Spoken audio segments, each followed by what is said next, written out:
boarding gate was crowded, the kind of organized chaos that only airports can produce. Families juggling children and carry-on, solo travelers glued to their phones, and the sharp hum of announcements overhead reminding everyone where they should have been 5 minutes ago. I clutched my boarding pass tighter than I needed to, my fingers sweaty, despite the cool blast of air conditioning that poured through the terminal. Next to me, my cousin Jason leaned against the metal rail as if he owned it, scrolling through his phone with a smirk etched permanently on his face. He was only 2 years older than me, but he had always carried himself like he had decades of superiority. "Relax," he said without looking up. "It's just a flight. You look like you're about to sit for the bar exam." I shot him a glare, though I doubt he noticed. My fear of flying wasn't a secret in the family, but Jason had a gift for turning secrets into spotlights. He thrived on my unease, the way some people thrive on sunlight. When the agent called our group, Jason strode ahead confidently, flashing his boarding pass like it was a VIP ticket. I followed, my heart pounding harder as the jet bridge swallowed us in its gray belly. The air was thicker there, tinged with the smell of fuel and the metallic bite of recycled air. Inside the cabin, we found our seats in the middle of economy. Jason immediately claimed the aisle, stretching his legs like royalty. "Window or middle?" he asked, already knowing I'd never choose the window. "Middle," I muttered, sliding in reluctantly. He chuckled, shaking his head. "You're predictable." The hum of conversation surrounded us, people finding places for their bags, stewards guiding passengers with forced patience. A flight attendant, a tall woman with blonde hair in a neat bun and a navy uniform, helped an elderly passenger a few rows up.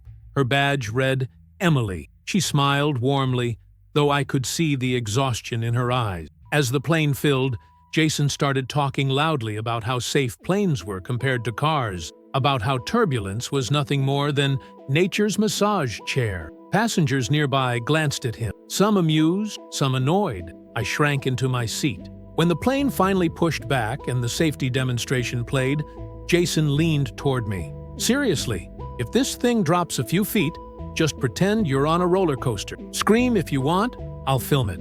I clenched my jaw. "Don't," he grinned. "Oh, I definitely will." The engines roared, pressing us back into our seats as the plane lifted off the ground. My stomach lurched, my hands gripping the armrests until my knuckles ached. Jason leaned back casually, scrolling on his phone even though it was supposed to be off. He winked at me. Still alive? I wanted to punch him.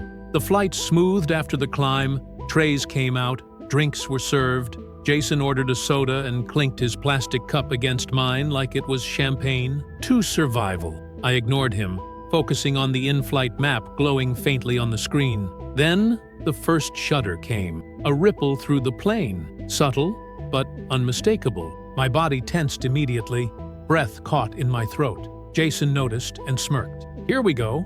Showtime." The turbulence grew stronger, rattling the overhead bins, making cups tremble on trays. The captain's voice came over the intercom, calm and practiced. "Ladies and gentlemen, we've hit a patch of rough air. Please fasten your seatbelts and remain seated." My pulse spiked. I fumbled with the belt, securing it tight as the plane jolted again. The sound of gasps spread through the cabin. A child cried somewhere behind us. My chest felt tight, each breath shallow. Jason leaned closer, whispering just loud enough for others to hear. "Oh my God, you look like you're going to faint. Should I call for oxygen?" A couple across the aisle chuckled nervously. My cheeks burned. Jason laughed louder, slapping his knee as the plane bounced again. "This is hilarious. You're like a human turbulence detector." I wanted to disappear into the seat, but the walls pressed closer instead. My cousin's laughter was salt on an open wound. Emily, the flight attendant, appeared, steady despite the shaking. She crouched slightly near our row, her eyes soft on me. "Are you all right?" she asked, voice calm, professional, but kind. Before I could answer, Jason cut in. "She's fine. She just thinks the plane's going to fall out of the sky every time it wiggles." His grin widened. "Honestly, you should sit here and watch her face. It's priceless." A few passengers snickered. My vision blurred with humiliation. My heart slammed against my ribs, half from fear, half from shame. Emily's expression hardened. She turned her gaze sharply on Jason. "Sir, that's enough. Jason blinked, caught off guard. What? I'm just joking. Mocking someone's fear isn't a joke, she said firmly. If you can't show respect, I'll escalate this. The plane jolted again, and Jason laughed nervously. Relax, it's just turbulence. Her eyes didn't waver. For the first time since we'd boarded, Jason shifted uncomfortably his seat. I sat frozen, torn between humiliation and relief that someone had finally stood up to him. But I had no idea then that the real reckoning was still to come. One that would echo over the loudspeaker for the entire cabin to hear. The turbulence didn't ask permission to escalate. It simply did. The plane lurched as if it had found a pothole in the sky, and a collective gasp rippled through the cabin. Cups rattled, the overhead bins shivered, and somewhere behind us, a soda hissed and fizzed over a tray. My fingers locked around the armrest. The metal felt cold, the plastic too thin to be trusted. Jason leaned in, theatrical. Should I start counting down? 10, 9? Sir, Emily said evenly from the aisle. Seatbelt fastened, and voices low, please. He smirked, but he clicked his belt. Yes, ma'am. Wouldn't want to disturb the delicate ecosystem. Another jolt. My breath went shallow. Fast in, slower out, counting in my head. I'd learned that trick years ago from a therapist who'd said, give your fear a metronome. Jason's chuckle tried to set its own tempo over mine. Look at you, he said, just loud enough for the nearest rows to hear. You're white as the wing. Want me to ask the pilot to pull over? A few nervous laughs fluttered. I stared at the seat back, reading the safety card like scripture, while my chest tightened with that familiar mix of fear and humiliation. He'd always known where to press. At holidays, he'd told stories about my quirks, like they were jokes. At weddings, he'd danced circles around my discomfort. Now he had an audience trapped at 35,000 feet. Emily crouched slightly, balancing with the practiced grace of someone who'd learned to move with the sky instead of against it. Can I get you water? She asked me. Please, I managed. She poured, steady hand, no spill despite the bounce. Deep breaths, she said softly. In for 4, hold for 4, out for 6. I matched her pace. The plane shook and settled, shook and settled. Jason made a drum roll on his knees. And, for our next act, I said enough, Emily repeated, firmer. The captain has turned on the seatbelt sign. Please maintain a calm environment. He raised his hands as if to say, who? Me? But then he angled his body toward me again, whispering, you know, all this turbulence, totally normal. Planes are built for. If it helps, imagine you're on a boat. His smile thinned. Oh, right. You get seasick, too. The humiliation was a heat that climbed into my face, then cooled into something heavier. A small decision clicked into place. I would not let him write my reactions for me. I stared straight ahead and breathed as Emily had taught. A hard drop, a chorus of gasps. The engines roared a notch louder while the wings flexed, alive, answering wind with lift. A baby wailed and was quickly soothed. The map on the screen flickered. Jason laughed again, high, bright, rehearsed.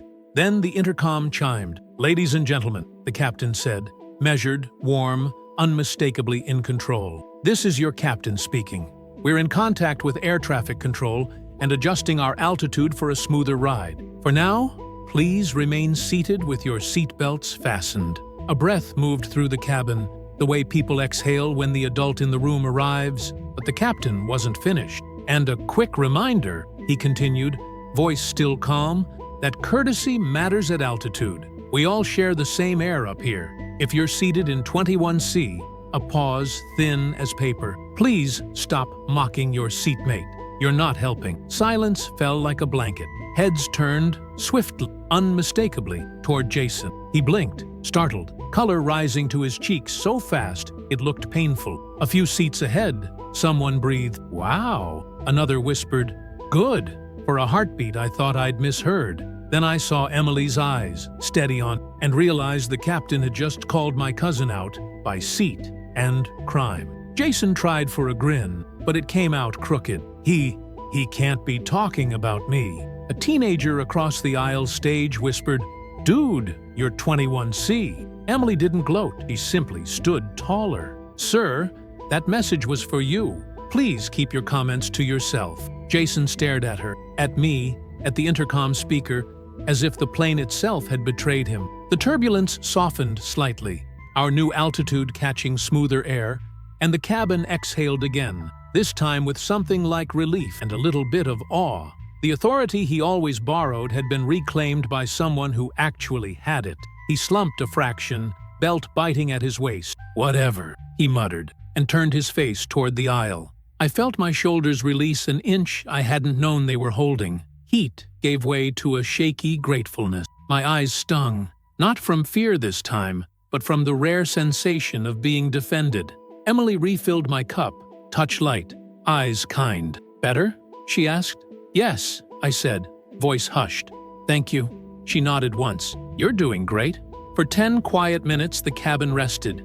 The air smoothed, the wingtips steadied. Jason stayed unusually still, glancing at the ceiling speaker as if it might scold him again. I stared at the map, our little icon crawling a blue arc, and let my breath deepen enough to reach my belly. When the carts clinked out again, Emily passed by with crackers and water. Jason cleared his throat. "Hey," he murmured, not quite meeting my eyes. It was just, joking. I looked at him. "You weren't joking," I said gently. "You were enjoying it." He flinched. The truth, when spoken plainly, can be the softest hammer. He didn't answer. He turned toward the aisle again, and for the first time in years, the silence between us didn't feel like a trap. It felt like a boundary. Somewhere over the ocean, with the seatbelt sign still lit and the wing steady at last, I folded my hands and let a small, surprising thought settle. Maybe I wasn't the fragile one. Maybe the person who laughed at fear was the one who couldn't handle quiet. The rest of the flight wore the hush of a library after a storm. Voices returned in softer registers. A woman across the aisle resumed her crossword. The baby behind us slept, mouth open, a tiny O-shaped piece. The seatbelt sign stayed on as a precaution, but the bumps became the kind that could be mistaken for memory. Jason kept his gaze forward, eyes flicking occasionally to the overhead speaker, like it was a judge's bench. He'd been checked in the one space he assumed would always reward him, the public square. I felt something odd, not triumph, but release. My body recognized the absence of a threat before my mind could name it. Emily lingered near our row on her way back from the galley, making sure the cabin felt held. When our eyes met, I tried to offer a gratitude big enough to match what she'd done, but gratitude rarely fits in a look. She dipped her chin as if to say, "You did the hard part, you stayed." I tested my wrists and found them less rigid. I wiggled my toes in my shoes and discovered I still had them. Anxiety often shrinks the map of your body until only your pounding heart and your churning stomach remain. Suddenly, there was room for lungs again, for shoulders, for hands that could hold something besides arm rests. The captain checked in once more, casual as a neighbor leaning over a fence. "We should have just light chop from here on. Thanks for staying seated and for being kind to each other." The last words slid over the cabin like oil on water, smoothing currents, setting tone. Jason cleared his throat. You heard the captain wrong?" He tried, low. "He didn't say my name." "He didn't have to," I said. "Everyone knew." He winced. "You always take everything so personal." "Because it is personal, Jason. You picked me, not the weather." "Me." He looked at his hands. "It's what we've always done." "No," I said, softer. "It's what you've always done." He swallowed, jaw working. The idea that a pattern could be a choice seemed to arrive like a turbulent pocket. Sudden, unavoidable, disorienting. The carts returned with a second water service. Emily offered small comforts like a conductor offering cues. Here a napkin, there a top off, everywhere a reminder that care can be ordinary and still profound. When she reached our row, Jason lifted his eyes. "Ma'am," he said, voice stripped of swagger. "I didn't mean to cause trouble." "It's not trouble to be kind," she replied. Then she added, not unkindly, "But it is trouble to be unkind." He nodded, chastened. I looked out the window. The ocean wore sunlight like scales, shimmering. We were a tin fish tracing a line toward land. I pictured the runway like a sentence waiting for its period. When descent began, the captain's easy baritone returned. "Cabin crew, prepare the cabin for landing." The ritual clicked in. Seats upright, trays latched, bags tucked, belts snug, heads lifted toward windows. France stitched itself beneath us. Patchwork fields, silver roads, the glinting thread of the Seine. Paris gathered on the horizon, a geometry of grace and stubbornness. Jason surprised me. "Hey," he said, "if your ears pop, chew." He offered me gum like a white flag. I took one.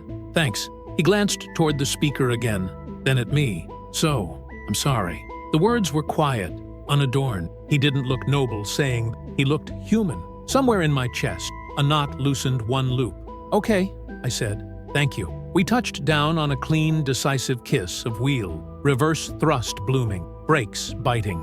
Applause blipped here and there. Jason didn't make a joke. I didn't flinch. We rolled to the gate, the sense of arrival threaded with a new kind of quiet between us. Less armed, more honest. When the seatbelt sign dinged off, the aisle filled with the clatter of reunions deferred by overhead bin. Jason stayed seated a moment. Emily stood by the forward galley, offering the practiced farewell smile of someone who'd shepherded a small city across a continent. As we shuffled forward, Jason paused beside her. "Thanks," he said, voice steady. "For, you know." Emily nodded. "Safe travels," she said to him, then to me, "and good breathing." We smiled, small and real. Then the jet bridge took us, its gray throat leading back to gravity, to choices, to a version of family that might be less cruel than habit would suggest. Paris smelled like rain remembered and coffee promised. The arrivals hall stretched bright and loud, its glass letting morning drape itself over everything. We moved in a stream of strangers, all leaning toward their own names on signs, their own arms waiting beyond the barriers. Jason and I walked without speaking, our suitcases ticking over the joints in the tile. At baggage claim, the carousel coughed itself awake and began its slow loop. People edged closer, faces lifting every time the rubber lip shuddered, as if their belongings might leap out faster if summoned by hope. Jason stood with his hands in his pocket, weight shifting from one foot to the other. His jokes used to live in the pauses. Now, the pauses belonged to silence. He tried first. "You always hated turbulence." "I always hated being laughed at during turbulence," I said. He nodded, winced. "Fair." We watched unremarkable black suitcases parade like a school of fish. Mine appeared, the tag with my initials swinging like a bell. Jason grabbed it down without performance and set it upright. "Here, thanks." He pointed his chin toward the exit. "You want a coffee?" "My treat." It sounded like a peace offering attached to caffeine, which is my favorite kind. "Sure." We found a cafe with small round tables and a line of travelers pulling sleep from their eyes with pastry. Jason ordered 2 coffee and a pair of croissants. We sat near a window, the kind that makes airports look like secular cathedral. High acoustic ceiling, people moving as reverently as anyone with a roller bag can. He cupped his hands around the paper cup. "I shouldn't have laughed," he said, dropping into the middle of it. I thought it was our thing." "It was your thing," I said. But this time my voice held less edge, and I let it be, because keeping the peace felt easier than asking for it. He stared at the swirl of steam. When the captain said my seat number, he huffed a laugh that wasn't quite a laugh. I've never felt so seen, not the good kind. "It wasn't punishment," I said. "It was a boundary." He met my eyes. I heard it. We ate in companionable silence for a minute. The flake of pastry, the burn of coffee, the reminder that nourishment is one way back to being a person. Outside the cafe, a kid reeled into a hug like a fish leaping toward its lake. A driver lifted a sign. Somewhere, the PA announced a gate change in a voice that never changed. Jason cleared his throat. "I can be better. I mean it. Being better can start with being quiet," I said, smiling so he'd hear the tease over the truth. He gave a real laugh. "Fair again." We left the cafe and headed toward the taxi queue. The doors sighed open on a morning that had made peace with gray. The air tasted faintly of wet pavement and butter. Jason rolled his suitcase beside mine. "We have a family dinner next month," he said, tentative. "No turbulence there. You think we could start over?" "We can try," I said. Starting over is usually just starting, honest. He nodded like he wanted to tuck the sentence into his pocket. We loaded our bags into separate cabs. Different hotels, different plans, a shared city for a few days. He hovered before the door closed, awkward in the way people are when they're trying not to ruin the progress they've just made. "Text me later?" "I will." His cab pulled away. Mine merged into the parade of white vans and yellow lights and signs pointing toward future. I leaned back and watched the city move, stone and iron and tree-lined insistent, and felt the cabin pressurization of the morning give way to something gentler. At a red light, I opened my messages and typed a quick note to my parents. Landed safe. Turbulence was rough, but I'm okay. Long story. Good ending. Then I added one to Jason. Thanks for the coffee, and the gum, and the I'm sorry. 3 dots appeared, disappeared, appeared. Thanks for not laughing at me when I got called out. A beat. I deserved it. Another beat. Working on the better part. The cab turned onto a boulevard where the plane trees held their own ceremony. I closed my eyes for a breath and pictured the aisle. Emily's steady hands, the captain's calm voice. Authority had been used not to dominate, but to defend. It had sounded like leadership and felt like air. My hotel room held that particular quiet only airports and libraries and early mornings understand. I set my suitcase by the wardrobe and poured water from a small glass bottle as if I were decanting the flight from my veins. The city hummed outside, a siren far off, a bus sighing, a conversation stitched in a language that turned the air into music. I sat on the edge of the bed and let the day replay. The smirk at the gate, the first drop, the laugh, the intercom chime, the name 21C hung in the air like a lantern. I'd wanted someone to say enough my entire life. I hadn't expected it to come from a cockpit. My phone buzzed, a number I didn't recognize. We sat 2 rows behind you. Wanted to say, you did great, and your cousin needed that. Another, I'm the mom with the baby. Thank you for breathing. It helped me breathe. I smiled, tears pricking.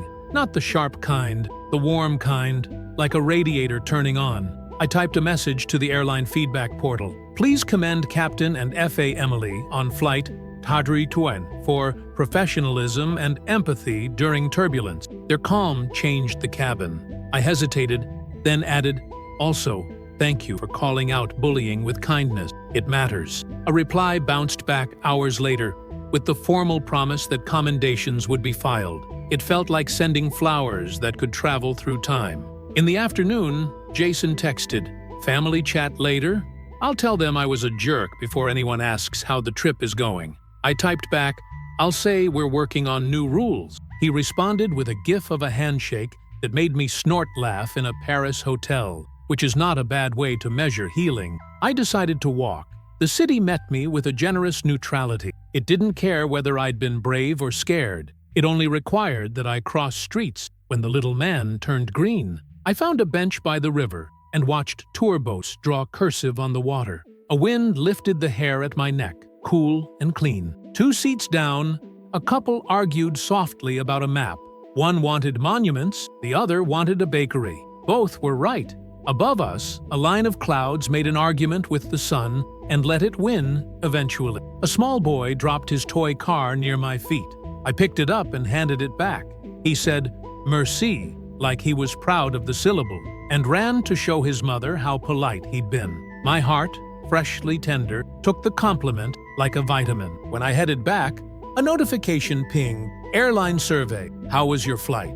I almost laughed. I clicked the link anyway, checked boxes for turbulence, significant, and crew, exceptional, and in the comment field wrote, sometimes safety is about more than metal and math. It's about how people treat each other when the air gets rough. Evening approached the way Paris does it best, sliding gold across stone, turning windows into lit postcards. I stood on the balcony and let the hour collect me. My phone buzzed again. Jason, dinner tomorrow? No jokes. Ground rules. If turbulence is mentioned, it's about the weather. I sent back a thumbs up and, after a beat, a second one, just in case. I thought of calling Emily to say thank you, but the thanks already lived in the commendation, in the napkins she'd placed, in the breath I'd been able to take because of her tone. Some gratitude is better spent forward than backward. I promised myself I'd be the calm voice the next time someone else shook. Inside, I laid out clothes for morning meetings that suddenly felt less like auditions for worth and more like conversations between equals. My fear hadn't vanished. Fear rarely relocates without leaving a forwarding address. But it had lost its power to speak in my cousin's voice. I slept with the window cracked, letting the chorus of scooters and laughter and dishes clinking stack into a lullaby. When I dreamed, it wasn't of falling, it was of landing, wheels kissing runway, applause threading the cabin, a captain reminding us all that kindness is part of the flight plan. We met the next day on a quiet street where the cafes wore their awnings like eyelids half lowered. Jason arrived first, hands tucked into his jacket, eyes searching for my reaction the way a kid watches a referee. I waved him over. "Okay," he said, before the waiter even set down water. "Ground rules. No jokes at your expense. No jokes at anyone's fear. If I start, you get to say 21C, and I shut up." I blinked, surprised into a laugh. "Deal," he exhaled. I've been replaying it. The look on people's faces when the captain said my seat. I thought I was funny. Turns out I was lazy. Lazy? I asked. Yeah, laziness with empathy. It's easier to go for the laugh than to do the work of comfort. He grimaced. I didn't realize how much I relied on that. The phrase landed with the satisfying click of truth finding its slot. "Comfort is work," I said. "That's why it matters." He nodded, earnest, bleeding to sheepish. "You know I love you, right? In our super messed up cousin way." "I do," I said. "And I'd like the love to be the kind that doesn't require me to brace for impact." He lifted his glass. "To fewer impacts." We ate, talked, didn't fix everything, which is the only honest way to fix anything. He asked how I'd learned the breathing trick. I told him about therapy and the way the brain can be trained like a muscle tired of lifting the wrong weight. He asked if I thought the captain would get in trouble for calling him out. I said, "I hope not. He didn't humiliate you. He just turned the lights on." Jason nodded. "I can live with lights." After lunch, we walked without destination, as if the city had set us a scavenger hunt for ordinary moments. A street musician made a violin sound like a voice clearing. A dog trotted past with the dignity of a mayor on rounds. Jason stopped at a bookstall and bought a paperback in French he couldn't read, just to be the kind of person who might. When we reached a bridge, he leaned on the rail and said, "You think we should send a thank you to the airline? Like, officially?" "Already did," I said. He smiled. "Of course you did." We stood in friendly quiet, the river doing its slow, convincing work. Then his phone buzzed with a family group text. Photos, exclamation points, the usual domestic weather. He typed, "Turbulence was rough. We handled it." I added a heart. He didn't make a joke. That night, in my room, I wrote a short note to myself on hotel stationery. The good, thick kind that forgives crossouts. When the air shakes, breathe. When someone laughs at your fear, name the boundary. When someone defends you, remember it and pass it on. I slipped the paper into my passport, a small treaty to carry across borders. Before sleep, a final message flashed from an unknown number. We were the row with the crossword. "Glad you're okay." PS 21C looked less sure after the announcement. That's growth. I laughed into the pillow and let the city hush me close. In the morning, I checked out and stood on the curb while a taxi eased to a stop. The driver loaded my bag and asked, "Airport?" I nodded. The day was bright and ordinary, a gift I didn't intend to overlook. As we pulled away, I glanced up. A plane arced across a blue, embroidering itself with white. Somewhere on that aircraft, someone was holding their breath through a bump. Somewhere nearby, someone was learning how to be the kind voice. Somewhere in 21C, someone might be remembering how it felt to be named and choosing to become better than the name they'd earned. I put my hand over my chest and counted a breath in for 4, held for 4, out for 6. The taxi turned, the river flashed, the city waved its casual, generous farewell. I was not fearless. I was something else, not alone. If you liked this story, don't forget to follow the channel for more powerful tales of conflict, courage, and unexpected turns.